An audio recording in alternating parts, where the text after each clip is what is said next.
Hi guys, I'm back with an update on this beautiful day in Maple Ridge, BC, Canada. I don't know about you, but my heart is heavy today. I watched the Prime Minister of Canada's speech yesterday, and I gotta say, it was disappointing, more than disappointing. It was exactly the feelings that I've been having to deal with since about August, September. As an unvaccinated person who has been granted medical exemptions from neurologists, my family doctor, I've been harassed, dismissed, excluded, belittled, and even locked out of my job. I'm not employed in the healthcare industry. I don't even deal with the public or coworkers directly. I was working from home as an essential service employee.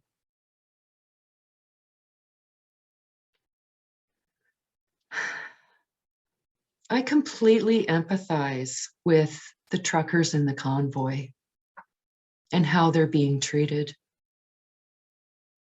I jumped at the chance to support those brave souls this past weekend, and it felt amazing to see so many supportive patriots.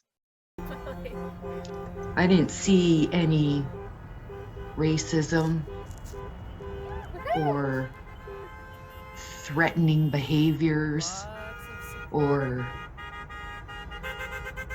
anything negative. Oh, he was mad. Apart Mad. from Yeah. Fuck off. the old Oh my lady God. and her passenger driving by us, giving us the middle finger and asking my daughter, "Do you want to die?"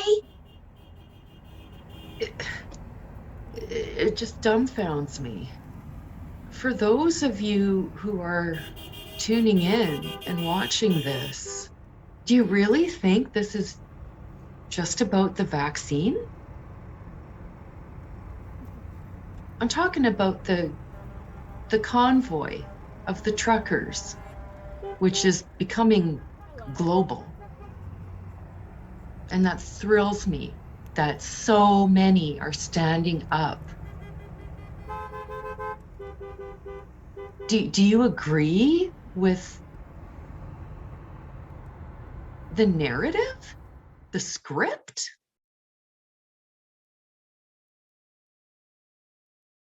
How is it possible that I haven't had cable television, God, for years now? And I'm more informed than somebody that tunes in to their mainstream media every day for the nightly news. Some people might call it Stockholm Syndrome, mass hypnosis, following the science, being responsible. But what about the people that are being told that they have unacceptable views, like me, who, for whatever reason, either don't want to get the shot or can't because they fear that they will have adverse reactions or their life as they know it will change, and not for the better. Over the past few years, is it not getting more and more obvious how our rights have been gradually taken away? In my first video, I said that I wasn't here to wake anyone up.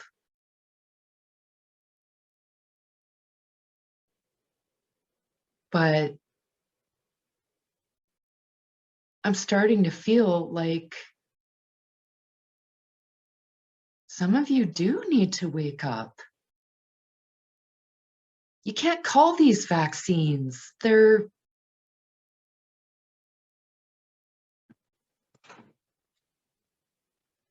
It's a therapy. But if you dig in and do some research, you're gonna see that a lot of people are having adverse reactions and dying.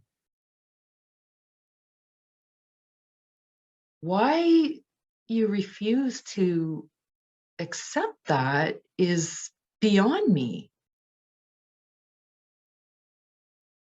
And some of us who have concerns over what we put into our bodies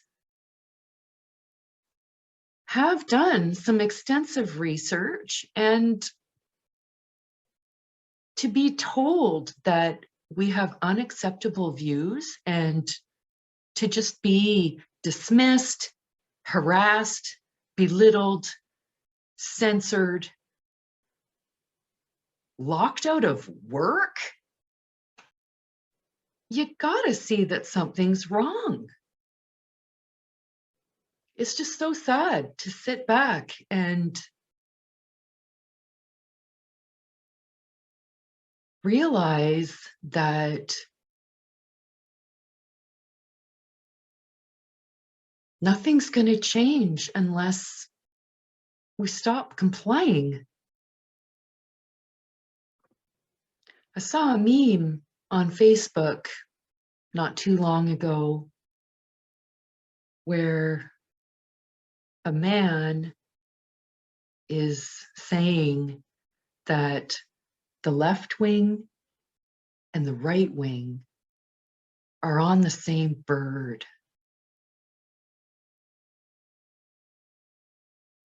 That's us. We the people.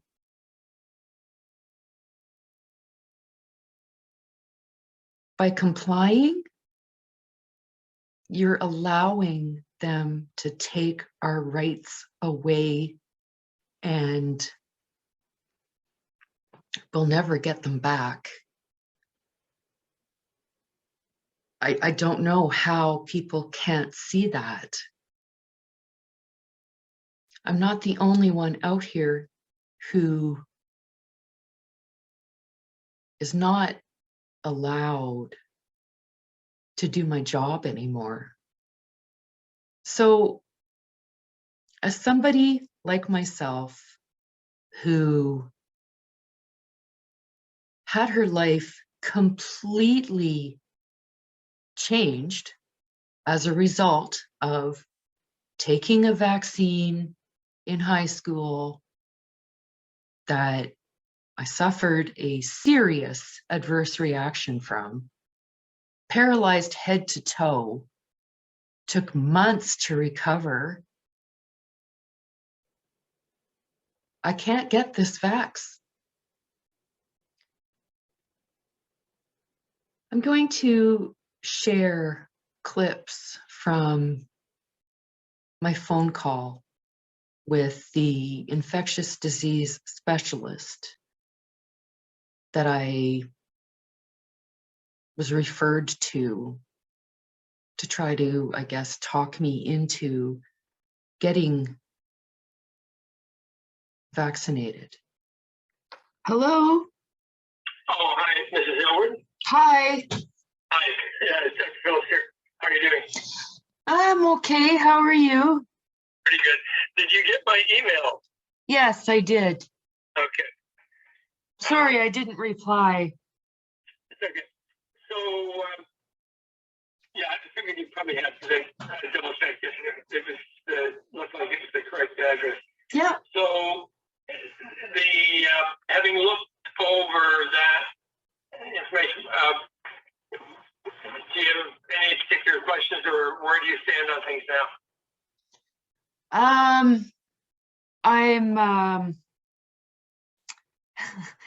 I didn't sleep well last night and had nightmares. So I'm just, Not about vaccination. I don't know what I was dreaming about, but apparently I was kicking in my sleep. So I don't know what I was doing in my dream, but anyway, I guess I'm stressed out. I think no matter what I seem to read, the bottom line for me is that I am terrified that I am going to be that rare person that has a recurrence of GBS.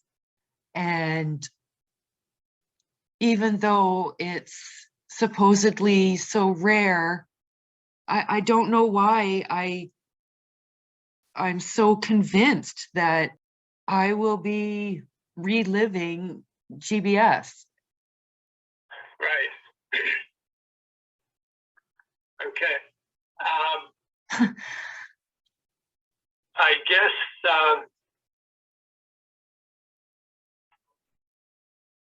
I guess I'm wondering why don't you have an Omicron COVID angst preoccupation? I do. I But it don't. looks like it's dwarfed by your Absolutely, yes. your vaccine angst, and yet the evidence that your chance of getting COVID and possibly getting into real trouble with COVID is not that small. I mean, you're the likelihood, the way things are going, we're probably going to end up with pretty substantial proportion of the population infected. It may approach 50%. Yeah, I mean, I'm aware, and that's pretty much why I'm suffering with anxiety and depression, because I know full well that I can have a bad outcome either way I choose. So in my state of not really knowing how to proceed, I am basically a hermit and go out for doctor's appointments and just necessary you can be a hermit things. all you want. Is your partner staying inside as a hermit too? No. Right. But he lives with you, right? Yes. Okay, that's the same as you going out. So yeah, except don't that have any illusions about staying indoors and being okay unless you're the only person indoors and you are up on a mountain somewhere and you don't see anybody. Mhm. In that situation, you're not going to have a risk of getting COVID. But if your partner is going out and about to do the usual things that everyone else is doing, even with precautions, there's no guarantee you're not going to get it. You're thinking you already had it, and so you're not as worried? I have no idea if I've had it, but I'm just saying that with the way I've learned over the years to basically monitor how I'm feeling, I generally don't get sick very often, even with common colds. Yeah, but what does that mean? Does that mean that you think you're not going to get COVID because you don't get colds very often? I can't predict the future. I have no idea. Okay, let me put this in perspective. Mhm. There's no particular group in the community that seems to be naturally immune to COVID. This thing cuts through butter like a hot knife. Yeah. So if someone thinks, yeah, I'm going to be fine, it won't get me. That's a very flawed notion. I'm not thinking that way. Okay, so and whether or not you had COVID in the past, yeah, that's somewhat it's a bit reassuring because you'll end up with some immunity related to that, but that disappears, and so it's not a sustained immunity. When was that you got that? And was it in the fall of 2021? 20. Okay, so that's But I didn't have symptoms. I just had a negative test. okay, but your partner has symptoms. Yes. Right. So maybe or maybe not, he had COVID, not proven, and maybe or maybe not, you got infected and had an asymptomatic infection. Either Yeah. way, even if you turned out to have some antibodies to suggest that you had prior COVID, does that mean that you're protected now going ahead through Omicron? No, it doesn't mean that. There are plenty of examples of people who've had COVID and they can get it again, especially for someone who's 15 months past the episode. There's nothing out there in the way of data that would reassure you that you've got any substantial immunity left at that point. So all this previous history of your colds, what happened in the fall of 2020 when your partner had a cold, all of that doesn't move the needle here in terms of risk-benefit assessment. The best way to look at this is just to boil it all down, just focus strictly on the numbers. And what is the reported incidence of someone with previous Guillain-Barré syndrome getting into trouble with another episode? The best data we have is what I sent you from Israel, and that is reassuring. That's 1 in some 500 or 700 people who got immunized had there was a mild episode that improved with some IVIG, and the rest of them had no indication by that surveillance that there was a problem happening. Yeah. And the surveillance, I sent you the surveillance that's shown that there seems to be a signal for the Janssen vaccine, right? Mm-hmm. Saw that? Okay. Clearly you don't want to take that. No. But there is no signal for Pfizer or Moderna. Okay? So and you can find, there's no question in the literature, there are people who have developed Guillain-Barré syndrome who have had Pfizer or Moderna. But that's because in the general population, there's a background rate of Guillain-Barré syndrome happening every week throughout the year, throughout the world. So that's a given. If vaccinations disappeared, Guillain-Barré wouldn't disappear. And Guillain-Barré is triggered by a variety of infections, and Campylobacter intestinal infection can trigger it. Influenza can trigger it. Zika, Epstein-Barr, and so on. So various things trigger, and people just get Guillain-Barré.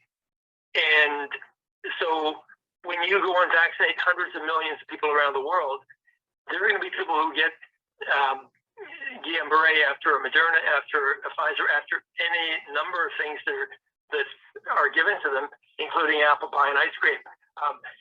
But that is not a causal relationship. But they have found evidence of a causal relationship with the Janssen vaccine. And so there's surveillance being done in respect to vaccinations in a way that has never been done before, in a much more thorough way. It's being done in the U.S. and so on.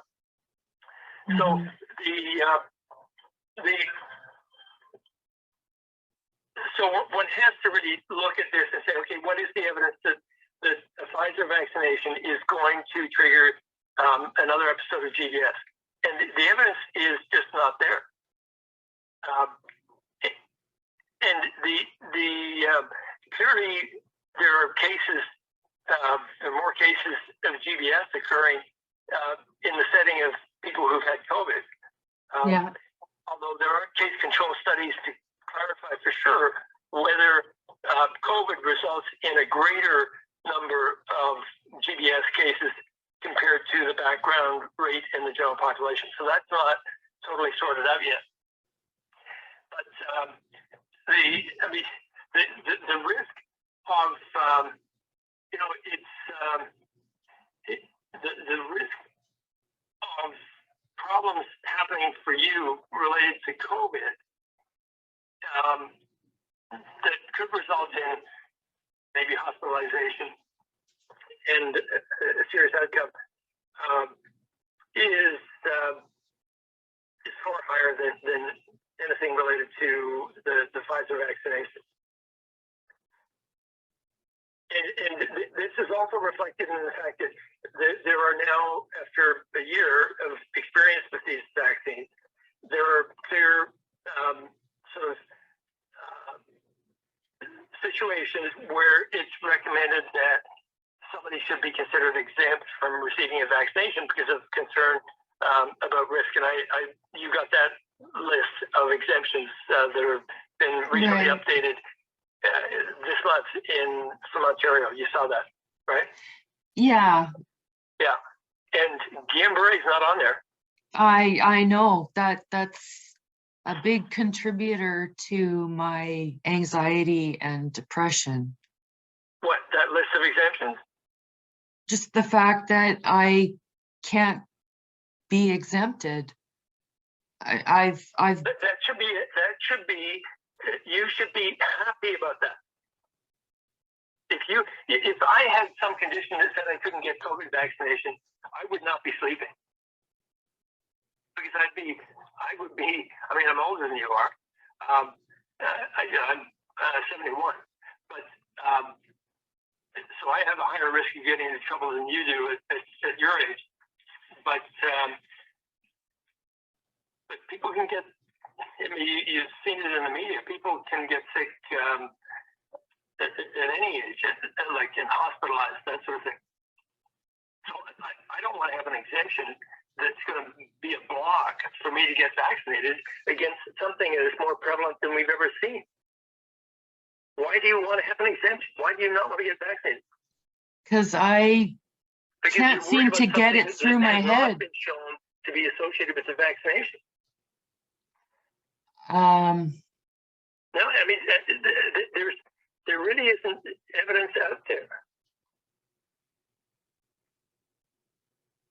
But the evidence for people getting into trouble with COVID is it's like you're standing on the train track and the freight train's on the way. Maybe you'd be lucky to be one of the people who doesn't get infected. But this is coming through a pretty big swath of the population right now. So you've got anxiety, but it's in the wrong place.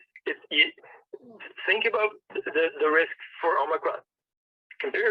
This is like an elephant and a mouse. You're concerned about the vaccine causing you a problem.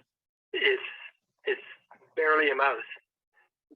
You could have an allergic reaction, I suppose, but that's a rare event. That's very rare. And if you were to have an allergic reaction, that's treated on the spot because it happens within 15, 20 minutes or so.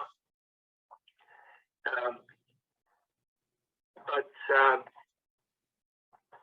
the risk from Omicron dwarfs any vaccine-related side effects. It's not even close. So that's where the anxiety should be. It's misplaced anxiety.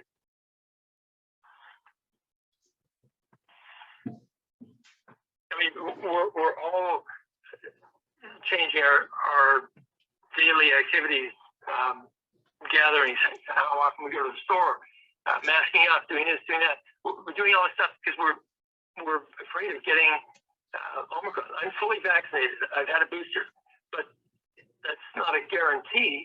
But my odds of being hospitalized or dying from COVID are way less, like about a 20th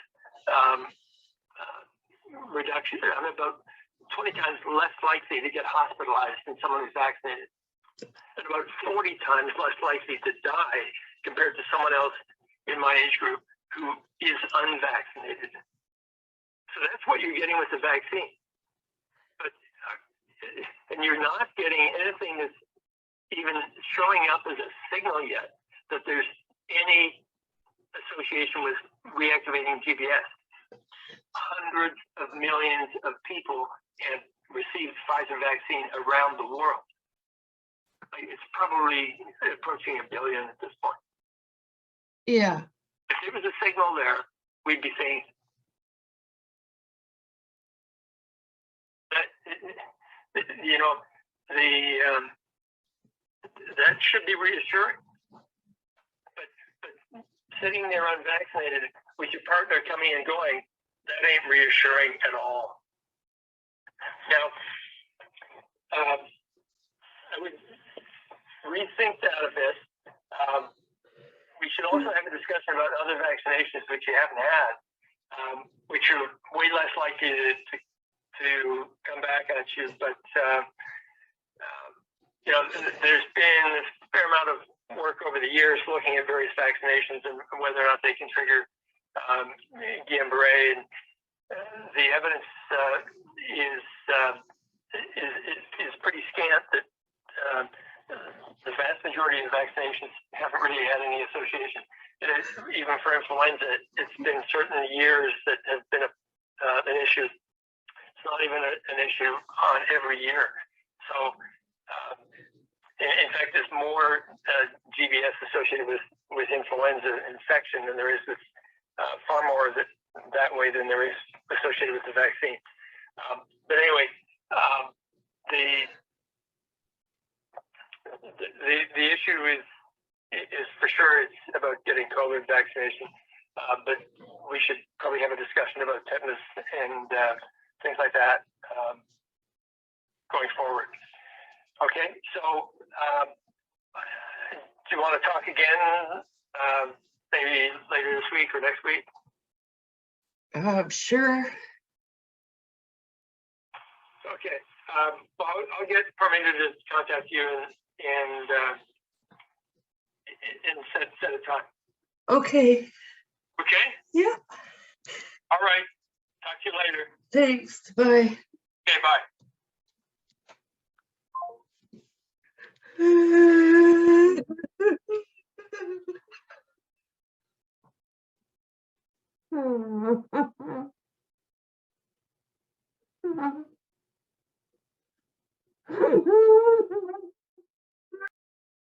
As someone who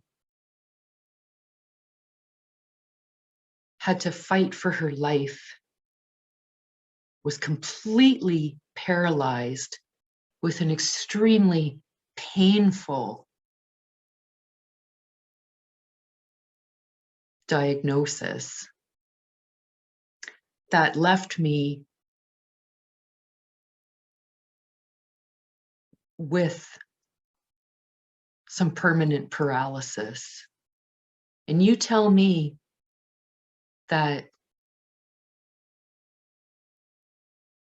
I should follow the science.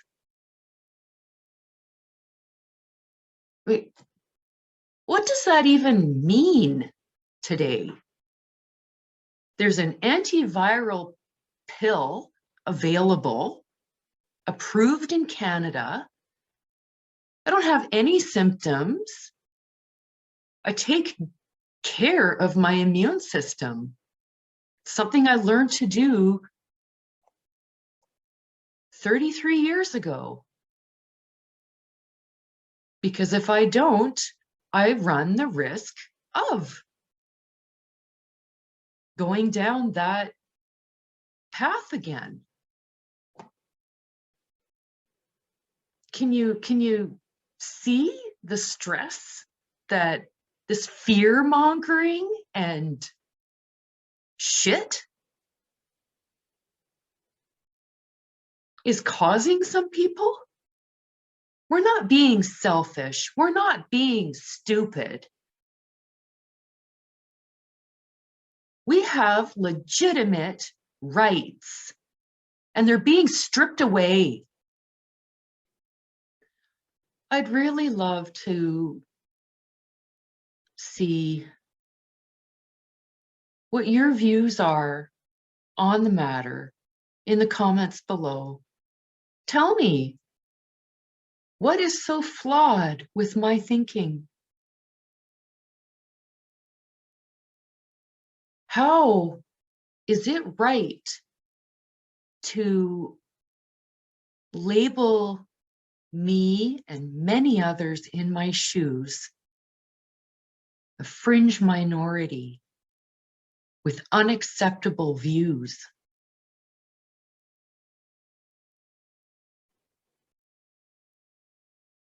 These mandates are obsolete now.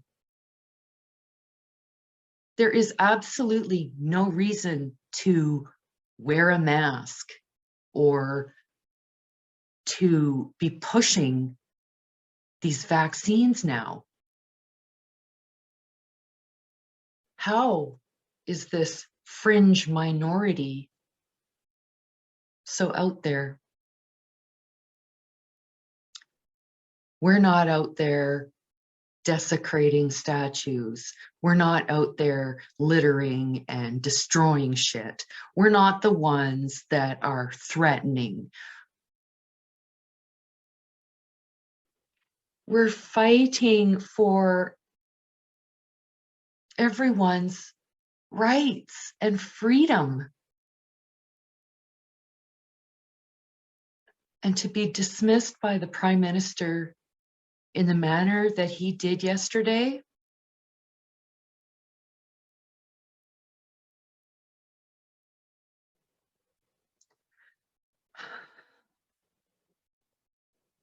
it can't be that hard to see the bigger picture. Enlighten me. Please, enlighten me.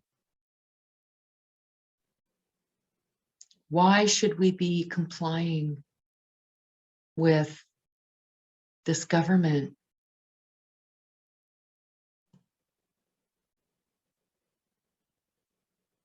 I think I've said everything that I really wanted to get off my chest.